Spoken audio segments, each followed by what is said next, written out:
धारा 46 कहती है कि there shall be a national disaster response fund.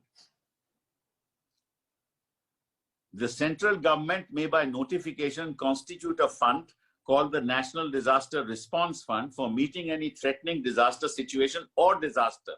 And there shall be credit into that fund an amount which the central government may appropriate by parliament by law, and any grants that may be made by any person or institution for the purpose of disaster management. मतलब कि एक disaster response fund national राष्ट्रीय स्तर पर होगा कि अगर ऐसी कोई आपदा आ जाए तो उस पर पैसा कितना देना चाहिए, वो पैसा उसमें इकट्ठा होगा. एक तो पार्लियामेंट द्वारा इकट्ठा होगा, अप्रोप्रिएशन बिल द्वारा इकट्ठा होगा, और दूसरा अगर कोई पैसा इस फंड में देता है इंडिविजुअल इंडस्ट्री के लोग, वो सारा इसमें जाएगा.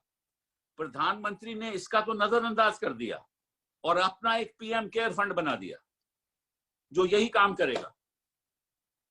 जब ये कानून कहता है कि कोई और कानून लागू नहीं हो सकता, कोई और एडमिनिस्ट्रेटिव ऑर्डर लागू नहीं हो सकता, और ये सारा इंडिविजुअल पैसा जो इंडस्ट्री दे रही है, वो मैं समझता हूं कि आज के दिन वो 6,000 करोड़ से ज्यादा है पीएम केयर फंड में, वो तो सारा नेशनल रिस्पॉन्स फंड में जाना चाहिए. तो इस बारे में क्यों नहीं कुछ कह रहा? इस कानून की बात क्यों नहीं हो रही?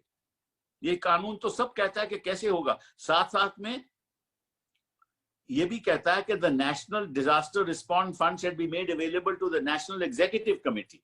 मतलब कि जो सेक्रेटरी की कमेटी है सेक्शन 10 के अंतर्गत, ये सारा फंड उसको जाएगा ताकि वो तय करे कि किस तरह से किसको देना है.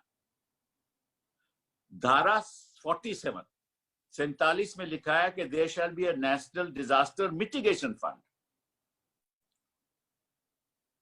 और वो मतलब कि अगर किसी को, जैसे माइग्रेंट लेबर हैं, जैसे लोगों के रोजगार चले गया, मिटिगेशन के जो काम है कि कितना उनको अब रोजगार मिलना चाहिए, उसके लिए भी फंड होना चाहिए.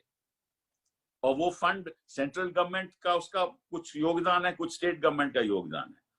और जो फंड बना हुआ है वो बहुत कम है. तो एक तरफ में तो फंड कम है, दूसरी तरफ रिस्पॉन्स फंड पीएम केयर को जा रहा है, रिस्पॉन्ड में नहीं आ रहा, रिस्पॉन्स फंड में नहीं आ रहा. और वो पीएम केयर जो है वो तो ट्रस्ट है, उस पर तो कोई सवाल ही नहीं उठा सकता. और अगर इस रिस्पॉन्स फंड में पैसा जाएगा और पैसा खर्च होगा तो सीएजी सवाल उठाएगी. तो मुझे समझ नहीं आता कि ये इसको दरकिनार करके ये ऐसा क्यों हो रहा है. और मैं आग्रह करूंगा कि जल्द से जल्द और ये देखिए, ये कानून ये भी कहता है कि एक राष्ट्रीय स्तर पे प्लान बनेगा, एक प्रदेश के स्तर पे प्लान बनेगा, और एक डिस्ट्रिक्ट के स्तर पे प्लान करेगा. और सेक्शन 10(2) कहता है कि जो नेशनल एग्जीक्यूटिव कमेटी है ये सारा उसको कोऑर्डिनेट करेगी.